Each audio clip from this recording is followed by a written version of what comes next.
오늘도 우리를 통해서 주님의 평안이 온 세상에 전파되기를 간절히 소원합니다. 지금 현재 지구상에서 가장 가난한 나라라고 하는 불명예를 갖고 있는 지역이 있습니다. 바로 하이티라고 하는 나라입니다. 미국 남부죠. 카리브해 안에 히스파니올라 섬이라고 하는 곳이 있는데 그 섬에서도 서쪽 한 부분을 차지하고 있는 나라입니다. 아주 작은 섬인데 그 섬에서도 반으로 나눠가지고 동쪽은 도미니카 공화국이 차지하고 있고요. 또 이 하이티는 서쪽을 차지하고 있는 나라입니다. 이 하이티에 지난 2018년도 8월 달이었네요. 제가 단기 선교를 다녀왔습니다. 가서 그곳을 한번 둘러보고 정말 그들을 위해서 기도하고 사랑을 전해주고 왔는데 정말 처참했습니다. 공항에 내리자마자 쓰레기 타는 냄새가 코를 찔렀고요. 물론 빈민가를 방문한 것이기도 했지만 그곳에 사는 사람들은 정말 말 그대로 판자떼기 하나, 양철 한 조각 이런 걸로 얼키설키 만든 그 판자촌들, 그런 집들이 아주 끝이 없이 질비하게 있는 겁니다. 그렇게 집들을 구성하고 사니 그 안에 화장실이 있을 리는 만무하겠죠. 어른이건 아이건 정말 볼일을 보고 싶으면 무조건 집 밖으로 나와서 볼일을 봅니다. 아무 데서나 그렇게 하죠. 때문에 그 판잣집, 그 빈민가 주변은 온갖 오물들로 발 디딜 틈이 없는 겁니다. 또한 곳곳에 쓰레기가 산더미처럼 쌓여 있었습니다. 그렇게 못 사는 곳인데도 말이죠. 총을 들고 다니는 갱들이 주도권을 잡기 위해서 밤이면은 총을 쏘는 그런 지역입니다. 또 주변에 둘러보니까 어떻게 들어왔는지 각 나라에서 폐차된 차들이 들어와서 버젓이 운행을 하고 있었습니다. 어떤 차는 운전대라 그러잖아요. 운전대 앞에 그 계기판이 하나도 없는 겁니다. 그런데도 차들이 너무 잘 굴러가는 겁니다. 그들의 모습을 보면서 생각했습니다. 참 지금 같은 이런 시대에도 이렇게 사는 사람들이 있구나 생각을 했습니다. 그들의 사는 모습을 보면서 또한 그들의 주변 환경을 보면서 과연 이런 곳에 희망이 있을까라는 생각이 들기도 했습니다. 그런데 물론 그런 곳에 이제 선교사님들이 들어가서 이제 선교를 합니다. 복음을 전해주죠. 선교사님이 그래도 운영을 하고 있는, 후원하고 있는 고아원을 방문하게 되었습니다. 근데 그 아이들을 보는 순간, 그래도 작은 소망이 있구나라는 생각을 하게 되었습니다. 비록 부모가 버린 아이들입니다. 또 많지 않은 아이들이지만 이들은 하나님의 말씀을 배우고 또 교육을 받고 예의와 질서에 따라서 하나씩 삶을 살아가는 아이들입니다. 그래서 그런지 이 아이들은 저 밖에 있는 아이들과 분위기가 너무 달랐습니다. 아이들뿐만이 아니었습니다. 성인들 중에서도 예수 믿는 사람들은 얼굴에 항상 미소가 있었습니다. 그 사람들의 모습을 보면서 정말 하나님의 말씀은 우리 사람을 변화시킬 수 있구나라는 생각을 하게 되었습니다. 생각해 봅니다. 우리의 삶을 통해서도 말씀이 살아 움직이기를 원합니다. 소망을 품고 오늘도 예수님을 닮아가는 우리가 되기를 간절히 소원합니다. 이 시대 가운데 바로 우리 때문에 이 시대가, 이 세상들이 조금 더 살기 좋은 그리고 아름다운 세상이 되기를 간절히 소원합니다. 지금 우리는 누가복음 10장을 묵상하고 있습니다. 오늘 이 본 말씀을 통해서 여러분과 함께 나누고 싶은 것은 첫 번째, 예수님은 복음을 위해서 미리 준비하시는 분이라는 것이죠. 복음을 위해서 미리 준비하시는 분. 우리의 삶은 때때로 미리 준비하면서 살아가는 삶이기도 합니다. 어린 시절 시험을 미리 준비하기도 하죠. 어떤 중요한 일들을 위해서 그 모멘텀을 위해서 미리 준비하기도 합니다. 예수님도 이 복음 사역을 위해서 미리 준비하셨다라고 하는 거예요. 영혼 구원을 위해서 준비하셨습니다. 우리가 이 세상에 태어나는 것이 결코 우연이 아닙니다. 마찬가지로 우리가 예수를 믿게 되는 것도 우연이 아닙니다. 미리 준비하시고 모든 순간마다 사랑과 정성을 쏟으시는 예수님의 준비하심 때문에 우리가 예수 그리스도를 믿게 되었습니다. 오늘 본 말씀 누가복음 10장 1절로 2절은 이렇게 말합니다. 그 후에 주께서 따로 70인을 세우사 친히 가시려는 각 동네와 각 지역으로 둘씩 앞서 보내시며 이르시되 추수할 것은 많되 일꾼이 적으니 그러므로 추수하는 주인에게 청하여 추수할 일꾼들을 보내주소서 하라. 준비한다 말씀드렸는데 세상의 일들도 그렇잖아요. 미리 준비하고 그래야지 좋은 결과가 나올 수 있죠. 즉흥적으로 하는 것도 물론 있겠습니다만 그런 것들은 한두 번이죠. 대부분은 미리 준비합니다. 세상의 일도 그런데 하물며 영혼 구원하는 일을 즉흥적으로 할 수 있을까요? 그럴 수 없습니다. 이 영혼 구원하는 이 귀한 일은 당연히 준비하고 또 준비하고 준비해야 됩니다. 왜 가끔 가다가 그런 말을 듣기도 합니다. 우연히 어쩌다가 예수 믿게 되었다라는 분들이 있습니다. 그런데 그 내면을 살피면 결코 그렇지 않습니다. 전도하러 나갔는데 우연히 누군가를 만나게 되죠. 그리고 복음을 전했는데 그분이 예수님을 영접하게 되었습니다. 놀라운 일입니다.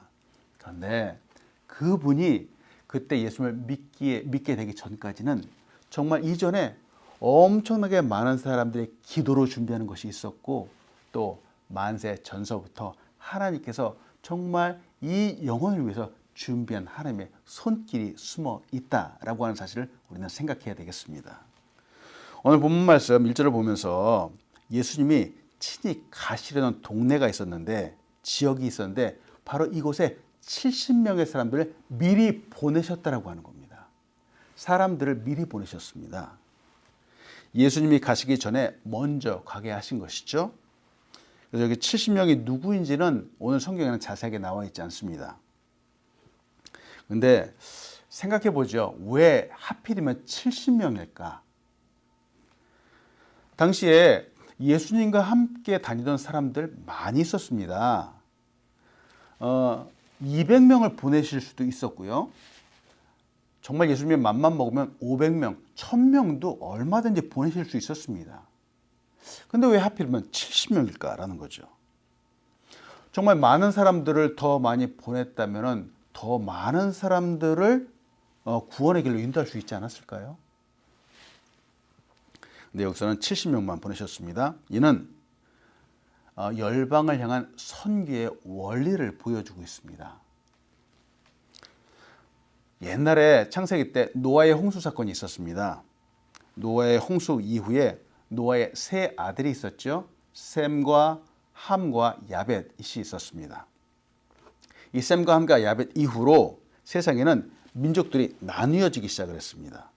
그래서 창세기 10장에는 사람들의 이름이 많이 등장을 합니다.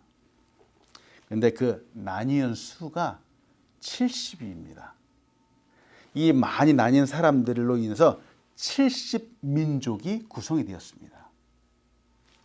그래서 70이라고 하는 숫자가 바로 여기에서 나오지 않았나 성경학자들이 이렇게 얘기를 합니다. 그러니까 그 70민족이 나뉜 것처럼 지금 예수님이 70명의 제자들을 보냈다라고 하는 것이 바로 세계 민족의 복음화를 지금 예수님이 생각하고 있다라고 말씀드릴 수 있습니다. 예수님의 모든 말씀, 모든 행동, 모든 모습은 갑자기 즉흥적이지 않습니다. 늘 말씀과 관련되어 있고요. 하나님의 뜻에 따라 결정을 하셨고 또 순종하셨습니다. 70명이라고 하는 사람들을 보내시면서 준비하시는 것은 바로 예수님의 십자가이죠. 사실은 예수님의 그 죽으심을 준비하시는 것입니다. 그리고 승천하신 후 땅끝까지 복음을 전하기를 준비하시는 것이죠.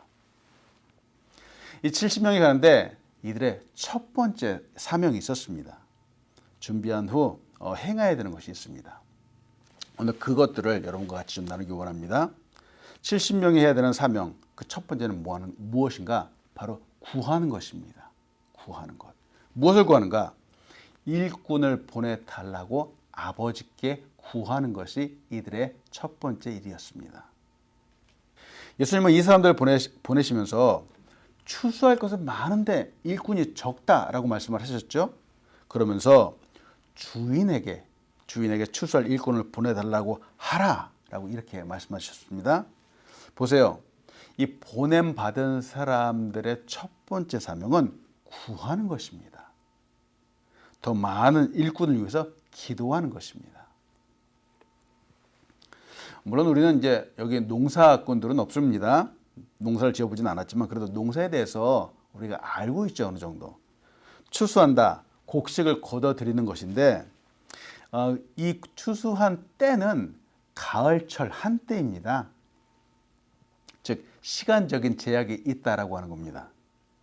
1년 365일 매일마다 추수할 수 없습니다. 추수의 때는 정해져 있습니다. 곡식이 익었을 때죠. 이 추수한다라고 하는 이 개념을 구약적인 개념으로 보면 이때는 심판의 날입니다. 그런데 여기서는 신약에서는 이 추수한다라고 하는 이것은 은혜의 측면으로 볼 수 있습니다.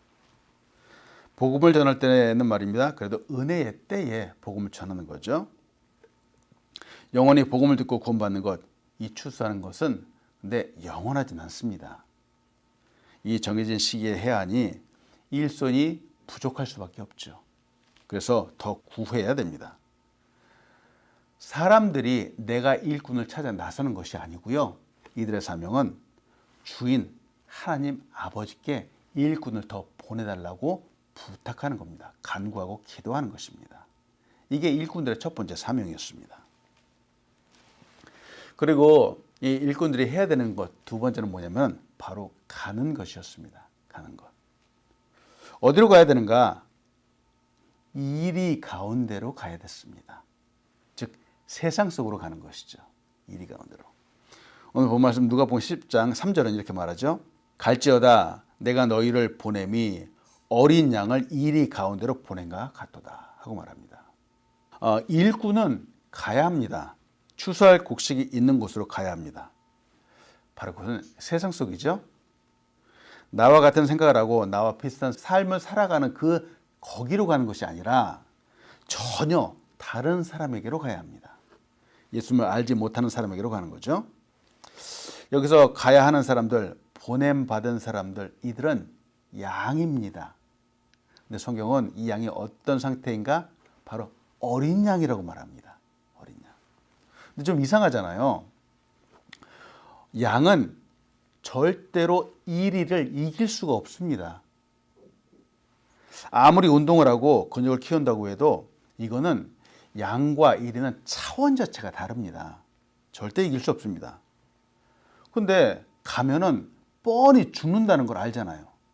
그런데 예수님은 가라라고 하신다는 거죠. 이거 너무하는 거 아닌가요? 마치 그냥 일부러 죽으러 가라라고 하시는 것 같기도 합니다. 그런데 양이 이리 가운데로 가는데 살아남을 수 있는 방법이 있습니다. 바로 목자의 보호를 받으면 됩니다. 목자의 보호. 자기 혼자 재빠르고 용맹하고 다 소용없습니다. 중요한 것은 목자 되시는 예수님과 함께 갈 때 목숨을 부지할 수 있습니다. 바로 예수님의 보호를 받는 것이죠. 그러니까 예수님이 내가 너희를 이리 가운데로 보낸다라고 했지만 예수님이 함께 하시겠다라고 하는 것이죠. 예수님은 우리가 약할 때 강함이 되어주시는 분입니다. 우리의 삶에 늘 함께 하시는 분입니다. 오늘도 예수님을 의지하시기 바랍니다. 우리와 함께 하셔서 우리에게 힘 주시고 우리에게 능력 주시는 분이 바로 우리 예수님이십니다. 세 번째로 일꾼이 해야 되는 것은 무엇인가? 하나님만 의지하는 것입니다. 하나님만 의지하는 것. 먹을 것을 의지하지 말고요. 또 돈도 의지하지 말고요. 두 벌 옷도 의지하는 것이 아닙니다. 오직 하나님만 의지하라는 겁니다. 오늘 본 말씀 누가복음 10장 4절로 7절은 이렇게 말하죠. 전대나 배낭이나 신발을 가지지 말며 길에서 아무에게도 문안하지 말며 어느 집에 들어가든지 먼저 말하되 이 집이 평안할지어다 하라. 만일 평안을 받을 사람이 거기 있으면 너희의 평안이 그에게 머물 것이요 그렇지 않으면 너희에게로 돌아오리라. 그 집에 유하며 주는 것을 먹고 마시라. 일꾼이 그 싹을 받는 것이 마땅하니라. 이 집에서 저 집으로 옮기지 말라. 지금 이 말씀은 우리가 얼마 전에 보았던 누가복음 9장 9장에서 예수님이 12제자를 보내시면서 하신 말씀과 아주 비슷합니다. 그때는 지팡이도 갖지 말고 배낭도 갖지 말고 양식이나 돈도 갖지 말라라고 이렇게 말씀하셨죠. 여러분, 근데 이런 것들이 없으면 참 많이 불편합니다. 또 우리 주머니에 웬만큼 좀 돈이 좀 두둑히 있어야지 우리의 마음이 좀 편하지 않나요? 걱정이 없게 되는데, 근데 예수님은 그렇게 하지 말라는 겁니다. 더군다나 길에서 아무에게도 문안하지 말라라고 말합니다. 어느 집에 들어갈 때 먼저 평안하라 선포를 하라는 겁니다. 그리고 그 집에서 주는 것을 먹으라 라고 이렇게 말씀을 하죠. 여기서 좀 생각해 보는 것은, 보세요. 이들이 어떠한 그 자격으로 가는가라는 거예요. 이들은 예수님께서 추수하는 일꾼으로 간다는 거예요. 일꾼은 바로 일을 하는 사람들이잖아요. 이들에게는 먹을 것이 하늘로부터 임하는 것이 아닙니다. 무슨 이야기일까? 이들이 먹는 것, 필요한 것은 바로 사람들이 공급해 주는 겁니다. 물론 이것도 하나님이 주시는 것이긴 한데요. 즉 하늘로부터 떨어지는 것이 아니라는 거예요. 과거에 이스라엘 백성들이 광야에 있었을 때가 있었습니다. 광야에 있었을 때는 하나님께서 매일마다 새벽마다 하늘의 문을 여시고 하늘에서 만나를 내려주셨습니다. 공급해 주셨죠. 그때 이스라엘 백성들의 타이틀은 일꾼이 아니었습니다. 그냥 하나님의 백성이었죠.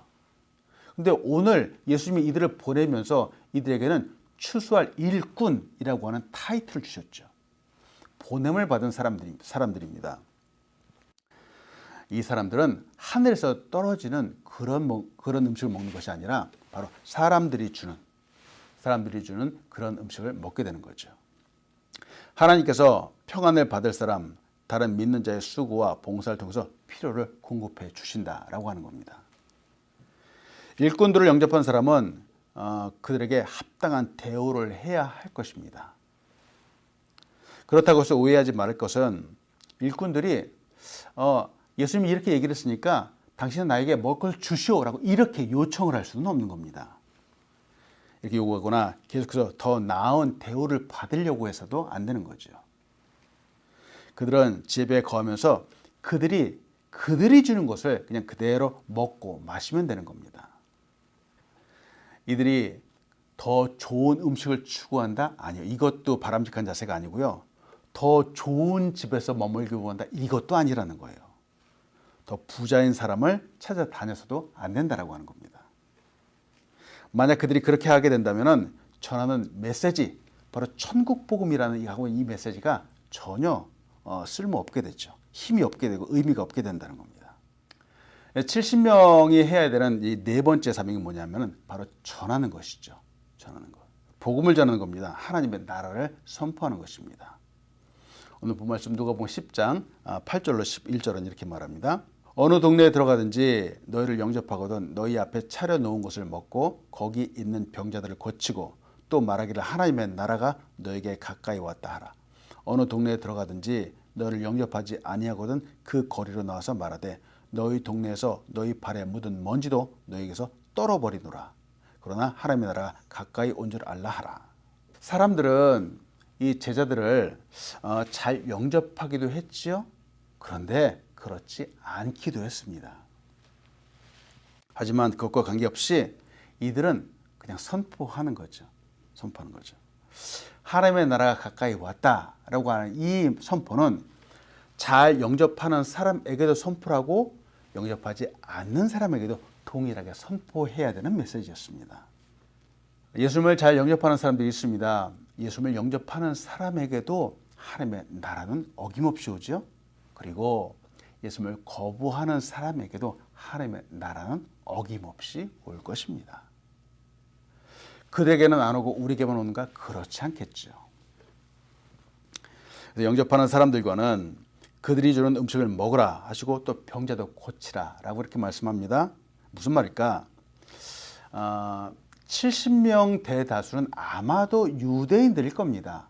유대인들일 건데, 그러면은 이 사람들은 말이죠, 지금 현재까지는 전통적으로 내려오는 유대인들의 음식을 잘 알고 있죠. 율법적으로 잘 알고 있는 사람들입니다. 근데 이들이 동네에 갔습니다. 동네에 갔는데 이 동네는 이방인의 동네도 있을 거죠. 그래서 이들이 주는 음식들은 유대인들이 즐겨 먹는 음식이 아닐 수도 있습니다. 이방인들의 음식일 수 있습니다. 율법적으로 먹지 말라라고 하는 음식이 있을 수도 있는 겁니다. 근데 거기다 대고 이거는 우리가 먹는 음식이 아닙니다. 된다 안 된다 이렇게 말하면 안 되겠죠. 그렇게 토달지 말라는 겁니다. 그들이 음식을 주었는데 율법상 먹을 수 없다라고 하면은 참 그들의 마음문을 활짝 열 수 있을까요? 그들이 복음을 잘 받아들일 수 있을까요? 왜 그런 말 있지 않습니까? 밥통이 열려야지 마음문이 열린다라고 하잖아요. 사실은 우리가 먹는 음식 때문에 사람이 더러워지는 것이 아닙니다. 원래 우리의 사람의 속에서부터 나오는 것 때문에 그 사람이 더럽다라고 하는 거죠. 때문에 이렇게 복음을 전할 때 그들이 주는 음식들 거부하지 말고 정말 복음을 전하기 위해서 사랑으로 받아들이는 것도 필요하다는 거죠. 거절하는 사람들, 영접하지 않는 사람들에게는 내 발에 묻은 먼지도 떨어버리라 라고 이렇게 말씀합니다.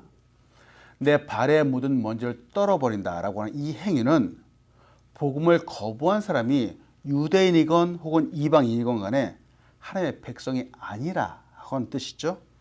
또한 하나님의 백성이 되기를 거부하는 행위입니다. 그래서 먼지를 떨어버린다라고 하는 것은 그 거부한 책임이 나에게 있지 않습니다. 바로 당신에게 있습니다. 라고 하는 그런 행위입니다. 그들이 구원받지 못한 책임이 바로 그들에게 있다라고 하는 거죠. 여러분, 거부한 사람들은 어쩔 수 없습니다. 하나님이 억지로 구원시키지 않으세요. 그래서 참 안타깝기도 하죠. 오늘 말씀을 나누면서 끝으로 나누고 싶은 것은 복음은 누구에게나 전해지지만 모든 사람이 다 구원을 받는 것은 아니다라고 하는 겁니다. 그렇습니다. 복음은 정말 누구에게나 다 전해져야 됩니다. 그런데 모두가 다 구원받을 수는 없습니다. 오늘 본 말씀 누가복음 10장 12절로 15절은 이렇게 말합니다. 내가 너에게 말하노니 그 날에 소돔이 그 동네보다 견디기 쉬우리라. 화 있을진저 고라시나 화 있을진저 베세다야. 너에게 행한 모든 권능을 두로와 시돈에서 행하였더라면 그들이 벌써 베옷을 입고 제에 앉아 회개하였으리라. 심판 때에 두로와 시돈이 너희보다 견디기 쉬우리라. 가버나움아 내가 하늘에까지 높아지겠느냐 음부에까지 낮아지리라. 복음을 받아들이지 않는 사람들, 예수 그리스도를 받아들이지 않는 사람은 구원받을 수 없습니다. 여기서 12절에 그 날, 이 그 날은 최후 심판의 날입니다. 이 심판의 때에 지금 제자들을 거절한 사람들은 소돔의 사람들보다 더 중한 심판을 받게 됩니다. 참 무섭습니다. 이 소돔이라고 하는 지역은 어떤지 여러분 잘 아시죠? 당시에 가장 타락한 도시였습니다. 옛날에 죄악의 상징과 같은 도시입니다. 하나님의 불의 심판이 있었던 도시이죠. 그래서 소돔 그러면은 심판의 상징입니다. 근데 그날 이 최후 심판의 날은 소돔의 심판보다 더할 것이라는 거예요. 그러면서 예수님은 여기서 또 다른 특정 지역들을 말씀하죠. 특정 지역들을 지칭하면서 꾸짖으십니다.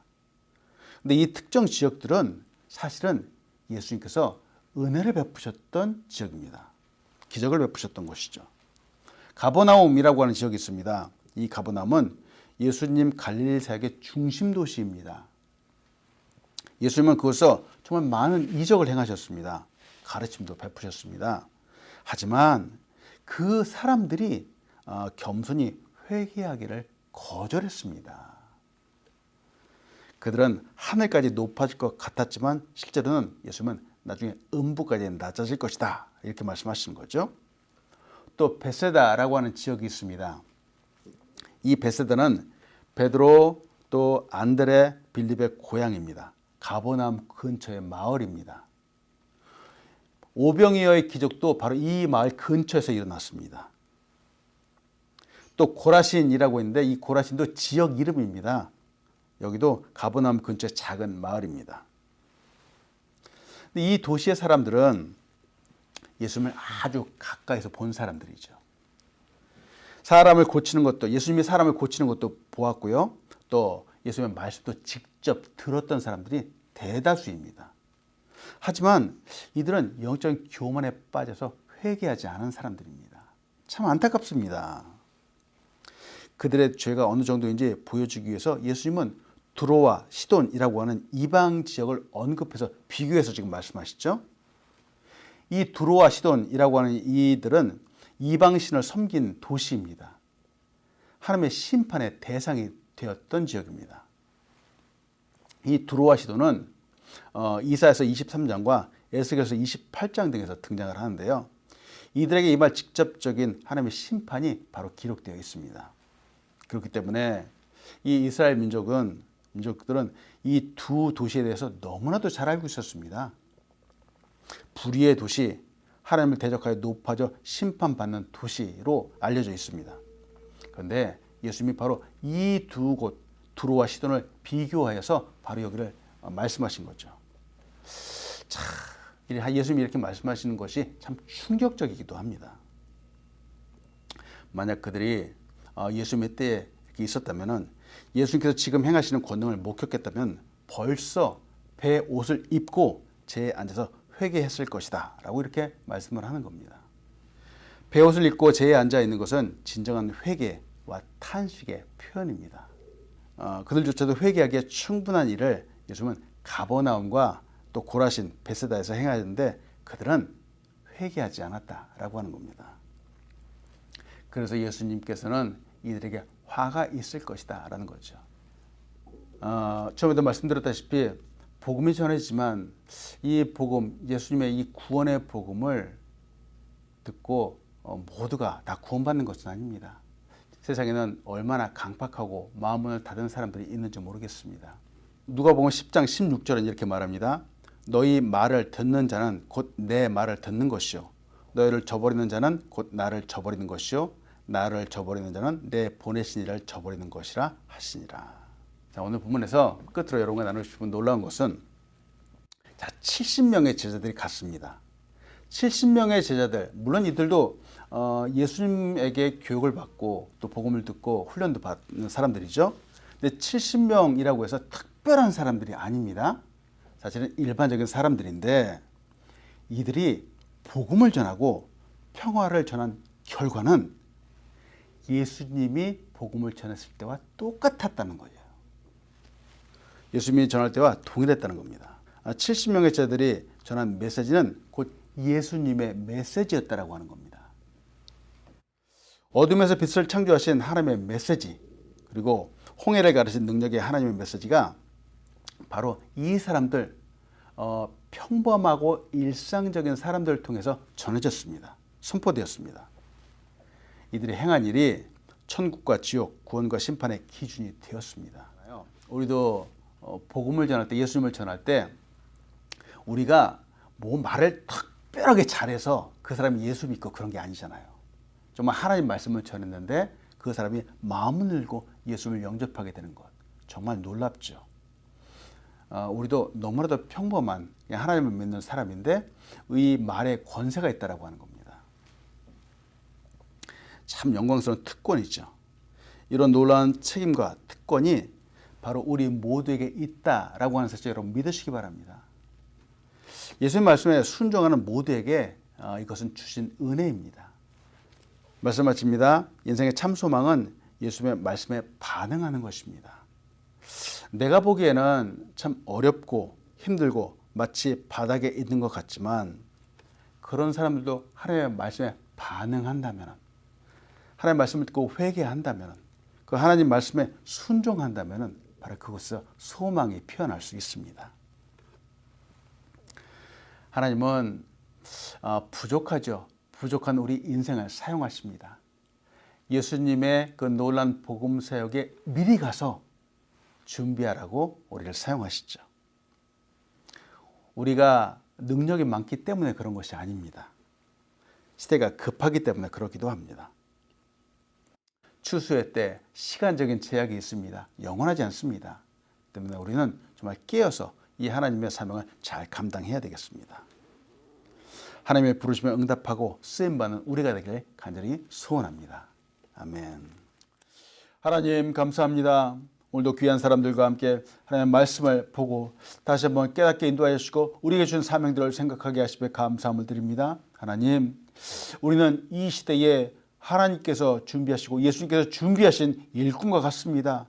하나님, 우리가 가는 곳마다 있는 곳마다 우리에게 맡겨진 사명을 늘 생각하게 인도하여 주시고 이 맡겨진 사명을 잘 감당하여서 아버지 하나님께 영광 올려드리는 사람 될 수 있도록 인도하여 주시옵소서. 하나님, 우리를 통해서 영혼들이 주님께로 돌아가기 원합니다. 우리를 사용하여 주시옵소서. 이 시대에 정말 추수하는 일꾼과 같이 아버지 귀하게 쓰임받을 수 있도록 우리 귀한 한 사람 한 사람들을 아버지 기름 부어 주시옵소서. 그러나 우리는 연약합니다. 우리의 힘 가지고 할 수 있는 것들이 없습니다. 그러나 목자 대신 예수님이 우리와 늘 함께하여 주신다고 약속하였사오니 담대함을 가지고 나갈 수 있도록 인도하여 주시옵소서. 하나님, 우리 귀한 사람들도 강건하게 원합니다. 육체의 연약한 부모들을 하나님 치유하여 주시옵소서. 치유의 광선을 발하여 주시옵소서. 하나님의 능력의 손길로 예수님의 능력의 손길로 치유의 손길로 만져 주시옵소서. 치유함을 얻도록 인도하여 주시옵소서. 육체도 치유함을 얻고 우리의 심령도 평안을 얻도록 인도하여 주시옵소서. 우리의 마음의 손과 기도하는 것들을 알고 계시오니 하나님, 우리가 기도할 때마다 하늘의 문을 열어 주시옵소서. 크신 은혜의 역사 축복들을 가득히 부어 주시옵소서. 하나님 감사합니다. 오늘도 우리의 모든 순간들을 주님 앞에 맡겨드리니 하나님 원하시는 대로 사용하여 주시옵소서. 우리를 통해서 하나님 영광받아 주시옵소서. 감사합니다. 귀한 교회를 이 땅 가운데 세우셨습니다. 우리 아름교회가 건강한 교회로 아버지 부흥하고 발전할 수 있도록 축복하여 주시옵소서. 하나님 감사합니다. 예수님의 이름으로 기도합니다. 아멘.